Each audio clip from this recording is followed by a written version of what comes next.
Hi everyone. So if you were watching the last video when we took these beautiful silver dragon, it was 2 plants in one. We took them out of the soil and we put one in pon and one in leca.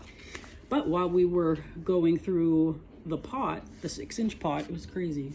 This soil right here, we found 11 corms. Now, I have my own way that I do corms. I know others do corms different ways. I have almost 100% success rate when I do this. Well, I won't say 100. I'll say like 95, because sometimes there tends to be like one small corm that I probably shouldn't have put in here in the first place. But I like to give everybody an equal chance. So I put them all in, and then sometimes there's like one that ends up not turning into something. So if you want to have a look in here of what I've been working on, I put these in a small amount of water. As you can see, this one is not quite 2 weeks old in here. I will wait till these are about 3 inches long before I take him out. There are several other black velvet in there. I actually have 2 silver dragon that are already in here starting, and I am going to show you what I do, and I'm going to add the rest to this. So when you find a corm, it's most likely going to look like this.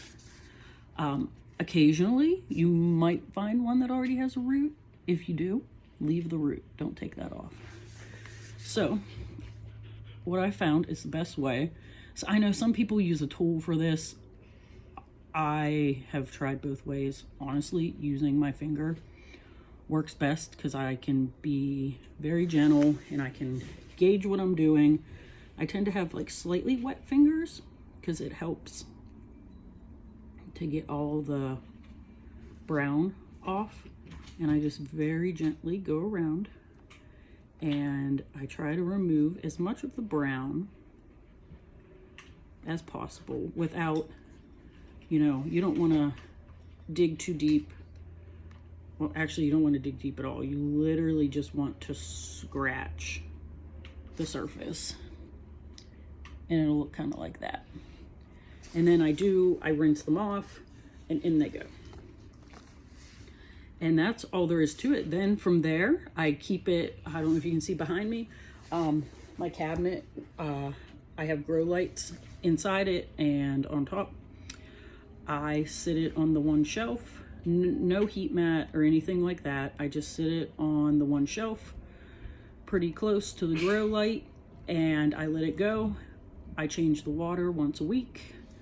I will take the corms out, and I take the corms out, and then I just dump the water out, rinse the container out, make sure it's clean, make sure every now and then you might see one that starts to get like fuzzy on it, and sometimes that can be bacteria starting. Rinse it away. I wouldn't say toss it yet unless it feels soft. It's one thing, you want all your corms to feel hard and firm. But then I just refill a little bit of water. I have them sit about halfway in water. So if the corm is laying this way, it comes up about half. Some people say you should sit them up so that the roots, grow down. I think that's too much of a hassle to try to get these little corms to sit up. And I just lay them in, and then once once their roots are 3 inches long, I should have actually done a video.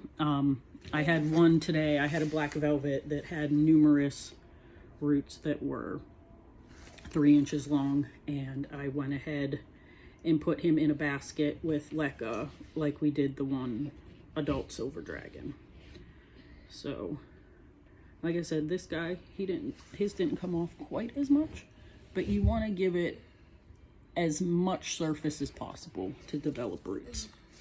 But that's all you got to do. Put them in, keep a lid on it so it keeps some moisture in, stays warm, change the water once a week, and you will be surprised how fast you start getting roots.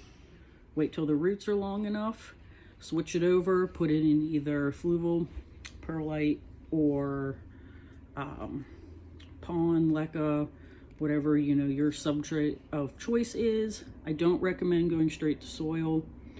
I have tried that in the past, and I did get, you know, first and second leaves, but then they seem to struggle after that. I'm not a fan of spag moss. Some people like it. It's probably my least favorite to use. I do like it for peperoma leaves propagating, but that's about it. So, you know, do what works for you, try out a few different things. You know, a lot of this has been trial and error, and I have found what works best for me, and I have almost, like I said, an almost total success rate. So, happy hunting for corms.